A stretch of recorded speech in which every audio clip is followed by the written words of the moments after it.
स्थानीय अन्नपूर्णा रंगमंच रे 4 दिनिया 14तम जातीय नाट्य महोत्सव 2024 उद्घाटित होईछि। एथरे मुख्य अतिथि भावे सांसद सुभाषिष खुंटिया योगदान करथिबा बेले सम्मानित अतिथि भावे वरिष्ठ कलाकार प्रसन्न मिश्र, पूर्वतन ब्लॉक उन्नयन अधिकारी देवदत्त षडंगी, चलचित्र अभिनेता केदार मिश्र, प्रदीप्त कुमार प्रधान, संतोष कुमार छुआल सिंह, होटेल हॉलिडे रिसोर्टर परिचालना निर्देशक राजकिशोर पात्र, रंगशालार सभापति गिरीश चंद्र नायक, कार्यकारी सभापति बलराज त्रिपाठी, अनुष्ठान निर्देशक विक्रम कुमार साहू प्रमुख योगदान करथिले। नाटक हेउछि एक माध्यम जेउथिरे प्रकृत कलाकार चयन करा जायथाय बोली अतिथि माने मत व्यक्त करथिले। एही अवसर में वरिष्ठ कलाकार अजय कुमार रथ, विजय कुमार आपट, विद्याधर महाराणा सम्मानित करा जायथिला। मंच परिचालना करथिले मधुस्मिता साहू। संवर्धना पर्व परिचालना करथिले श्याम प्रकाश सेनापति। एहा परे रंगशाला पक्षरु नाटक सब बाहक माने मंचस्थ होइथिला।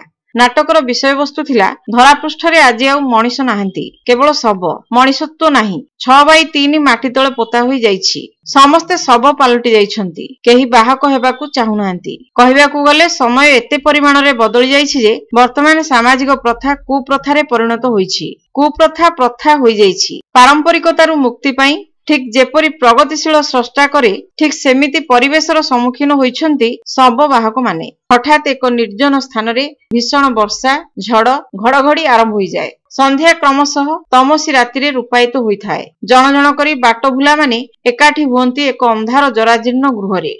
से गृहरे प्रेमी जुगल नवेन्दु और अजंता पहुंचीबा बेलकू विरूपाक्ष उपस्थित थांती। अंधार और असहाय अवस्था सेमानंकु बंधुता सूत्र रे बांधी निजको वर्षा बिजुली बंचाइबा पई बंधु करुणाकर, सुरेंद्र और चिर प्रिय मध्य सेठारे पहुंचंती। हठात लागुथिला मनीष जेमिति आदिम काल रे पहुंची जाईछि। चारियाड अंधार, मोहम्बती जलाई परस्पर चिन्हा परिचय हुअंती। समस्ते खाद्य अन्वेषण रे बाहरी पड़ंती। गोटे घरे पसी देखंती सबटी सोईछि। उक्त घरु एक गंठिली रे थिबा धन को नेबा पई समस्ते समस्तंको शत्रु पालटी जांती। तापरे उक्त घरु एक कफिन बाहर करंती जेउटा की खाली थाए। नाटक प्रतिपादित करिछि वर्तमान मनीष नाहंती, केवल शब ही शब। माटी खोलिदेले शब बाहरिबो। मनीषर मनुष्यता हजि जाइछि।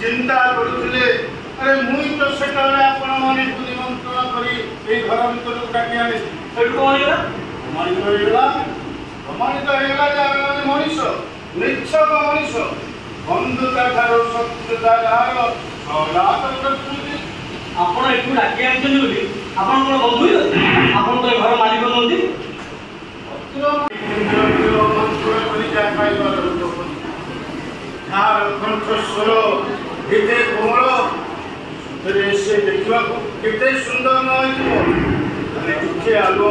खाली टिके आलो आसे टिके आलो जदि नोता प्रथमे आपण को मुंड को असभ्य हे के मुक्तरु आमे बंधु नो परस्पर शत्रु कारण आमे मनुष्य काल होइतले आपण को आशीर्वाद दुईबा 3 मिनिट देई आमे की कार्य को भलो भाबरे देखि भी न हो अथच बंधुता आसी शत्रुता रे पहुंचला।